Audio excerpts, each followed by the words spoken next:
The Rams trade away one of their best defensive players, and I'm going to defend it.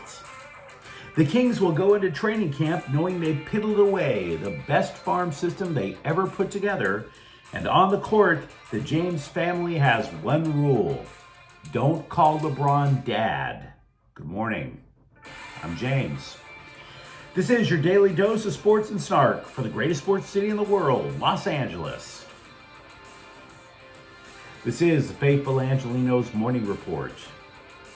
So it's August 28th, 2024. One more shift up in this turd farm before I mosey home. Can't wait to do it. So if you like being in the know about LA sports, click the like button. Click the subscribe button. There's a notification bell. Hit that. It'll let you know when we drop new content. Sharing is caring. Let people know exist, and by all means comment. Now, before we go through the news and notes, a look at the scoreboard.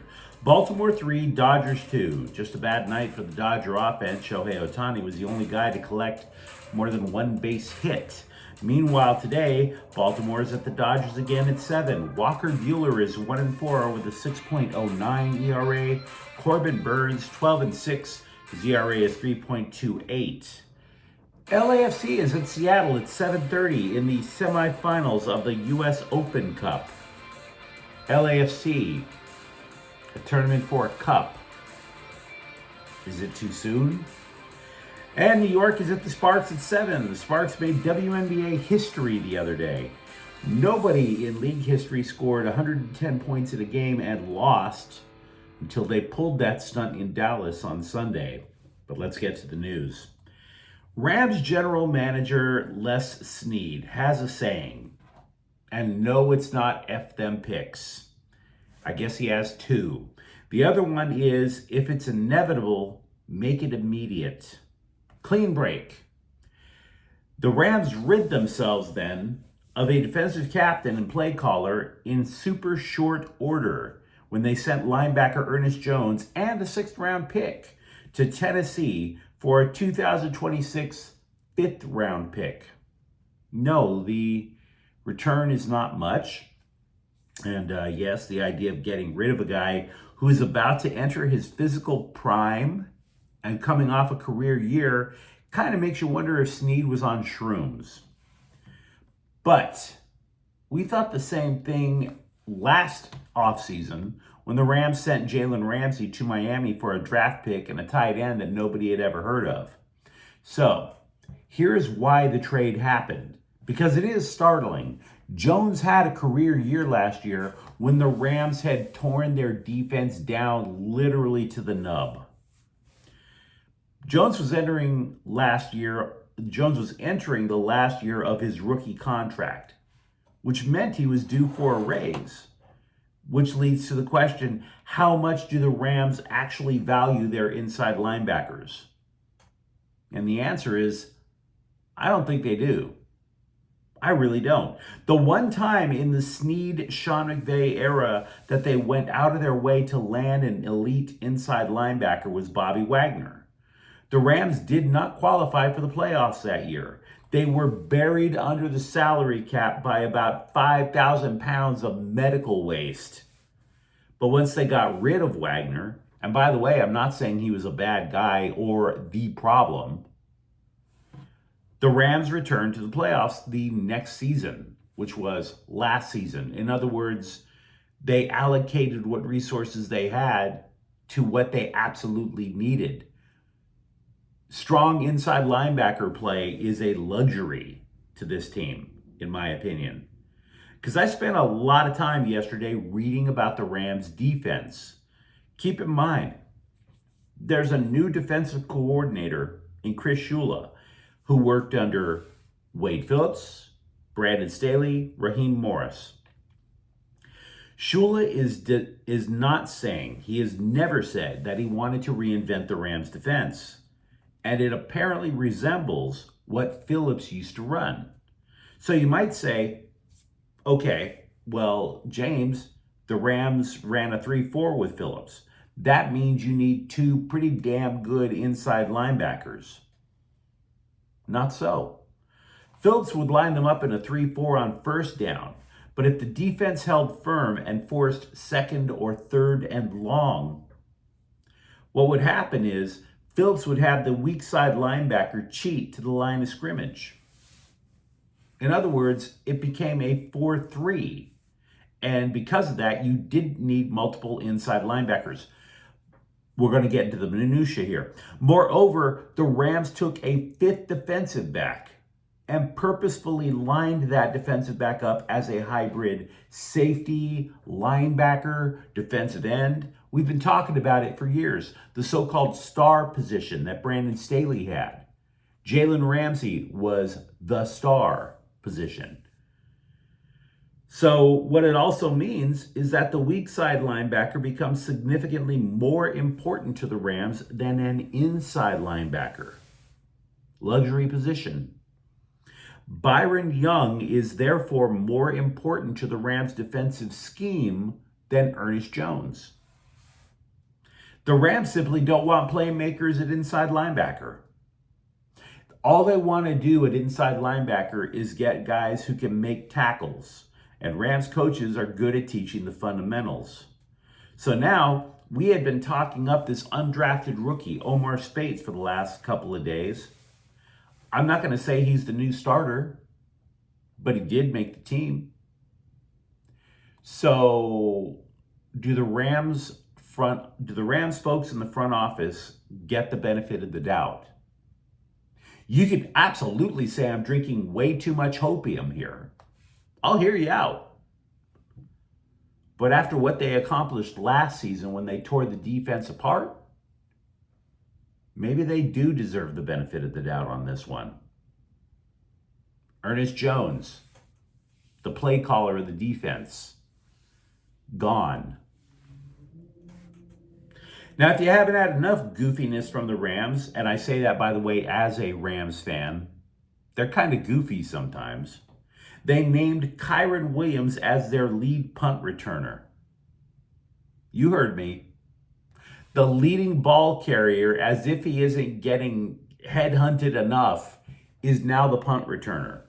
The tackle, the crash test dummy on special teams. McVay pitched the idea as a way for Williams to get more touches, which is something you would say for the guy at the end of the roster, which is why the guys at the end of the roster are on special teams, right? I mean, when it's your leading ball carrier, this is kind of like saying, you know what? Not enough people have had a free shot at taking your head off. I don't understand this move at all. You could presume that this will also give rookie Blake Corum more touches at running back, where you would imagine Williams would get it. Apparently, Williams is still the lead back, but does sound a little risky. Meanwhile, talking a little hockey, this will never stop pissing me off. I'm not even going to front. Just a couple of years ago, the Kings minor league system was the envy of the entire NHL. And now, having squandered multiple prospects in a series of boondoggle trades for where the Kings got back players who don't even like playing hockey, the Athletic have dropped the Kings all the way down to 21st. 21st farm system in the NHL.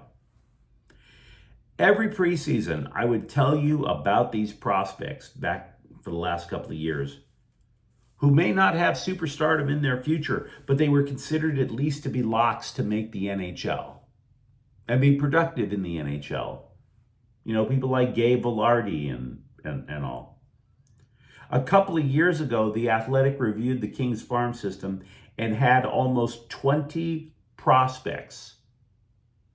20. That the Athletic thought were pretty strong shots to make the NHL. Maybe not be superstars, but make the NHL and play well. Now, 7. 7. And yeah, one of those players they listed is already an NHL regular, so he really doesn't count. Not as a prospect. Quinton Byfield is not a prospect. Quinton Byfield is an NHL regular. Now, yeah, the scribe does like defenseman Brant Clark, who should make the Kings roster this year. But after Clark, they forecast the Kings as having maybe one surefire NHL player in the near future. Just one. Left wing Liam Greentree, who has size and skill but can't skate. Kind of important when you play hockey, right? Liam Greentree, and by the way, they say the same thing about Brant Clark. All this skill, can't skate. I mean, they can skate and not fall down. It's not going to look like Sylvester Stallone and Talia Shire in the ice skating scene in Rocky. But I mean, skate like an NHLer. And after that, you have 4 guys who they think will get a few games in the NHL, but not necessarily stay. Right winger Alex Laferriere, Atu Jamson. There's a defenseman, Jakub Dvorak, and goalie Carter George. So yeah, in the grand scheme of things, golf clap for Rob Blake. Put together an elite farm system. We were all just envisioning more cups going up and more championship banners going up into the rafters. And Rob Blake piddled it away. Well done. Kudos. LeBron James told the press that he will not let his son Bronny call him dad while they're on the Lakers. And the press heard this and asked, "Surely you can't be serious?" To which LeBron replied, "I am serious and don't call me Shirley." LeBron said Bronny can call him 2-3. He can call him Braun. He can call him Goat. You can't call me dad, but you better call me the greatest player of all time. But I do give LeBron a point, an important point in one respect. This is how he explained it. Quote, "We cannot be running down the court and he'd be like, 'Dad, push the ball up. Dad, I'm open,'" unquote. Yeah, he's right. That's a little weird. It almost sounds like the Lakers would be pulling up to the gym not in a luxury bus, but in a white van. You know what I mean? It's just weird. Like LeBron is so... Nothing is going to describe how old LeBron is. I actually would think if his kid was running up and down the court saying, "Dad, I'm open," in an NBA game, the Lakers would probably drop 140 points and Bronny would be able to finally get open shots to the open pass to the rim because the other team would just be doubled over laughing. There were 2, maybe 3 semi-surprises from the Chargers on roster cutdown day. None of them had to do with Easton Stick, despite the caterwauling of Charger bloggers. The kinda, sorta eye-raising cut was tight end Donald Parham. And by eyelid raising, I mean your eyelid kind of fluttered and then you rolled over and went back to bed. Last year, Parham, who's a former XFL player, had his best season, 3 touchdown catches. The thing is, with Jim Harbaugh, the Chargers are putting a lot of value on run blocking. The big splash for the Bolts in free agency, if you remember it, was Will Disley. He was the best blocking tight end on the market. They also waived running back Isaiah Spiller, who parlayed a dream second half against the Rams into an exhibition game, into a short-lived career. I mean, I don't hate the guy when I say that, but this is why you shouldn't go bananas over somebody who just goes nuts during a preseason game and compiles a lot of stats. It doesn't necessarily mean you're all of a sudden going to have this great NFL career. Finally, while most teams keep 6 wide receivers on the roster, the Chargers buck that tradition. They're going to keep 7. Simi Fehoko and USC product Brendan Rice both made the team. It was forecast as a competition between the 2 guys for a 6th and final spot. Now, keep in mind, the Chargers roster is going to change during the course of the season, obviously. they might eventually go back to 6. So they make the team now. We just don't know if this is a permanent deal. One reason the Dodgers offense might have stunk the stunk of a septic tank yesterday is because they sat Freddie Freeman to give his injured finger some extra rest. So he'll probably be back in tonight. But you let me know what you think in the comments thread. Are you okay with the shape of the Rams defense without one of their leading tacklers? How upset are you as a Kings fan knowing that roster, the cavalry, is not going to be coming from the minor leagues anytime soon? And if you enjoyed the content, don't forget to subscribe to Faithful Angelenos. We're talking LA sports every single day here. Thank you for watching. I'm James. We'll be back tomorrow. Faithful Angelenos is a Kian Cortel Queso production. Take care.